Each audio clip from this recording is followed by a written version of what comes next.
PM किसान योजनार 21तम किस्ती को नहीं आसीगला बहुत बड़ खुशी खबर।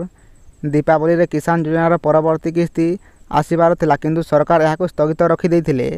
एबे एक बड़ खबर सामना को आसीची। पीएम किसान योजनार 21तम किस्ती को नहीं यही टंका केबे मिलिबो और क्यों मैंने प्रथमे टंका पाइबे आज आम संपूर्ण खबर जानिबा। सेतमें वीडियो को शेष जाए देखंतु ता सहित आम चैनल को गोटे सब्सक्राइब निश्चय करंतु। सारा देशर चाषी मैंने आशा रखिथिले कि दीपावली अवसर में प्रधानमंत्री किसान सम्मान निधि योजनार 21तम किस्ती मिलिबो बोली। हेले दीपावली सरीगला किंतु चाषी खाता को टंका जाई पारिला नहीं। एबे देशर लक्ष लक्ष चाषी मनरे से गोटे प्रश्न खाता को टंका आसीबो केबे।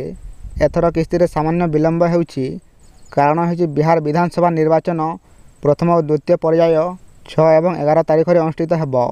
एही कारणर एबे जानिबा को मिलुछि जे सरकार नवेम्बर प्रथम सप्ताह रे एही राशि चाषी खाता रे जमा करि पारंती। ता पूर्व जो चाषी माने सेमानकर ई-केवाईसी अपडेट पूर्ण करि नाहंती एवं जो मानकर बैंक अकाउंट आधार सहित लिंक होई नाही सेमाने एहाको जल्दी ठीक करि नियंतु कारण आसंता नवेम्बर 1 तारिख रे 5 तारिख मध्य रे 21तम किस्ती स्थानांतर करि पारंती केंद्र सरकार। तथापि ए पर्यंत कौनसी सरकारी तारीख प्रकाश करा जाई नाही।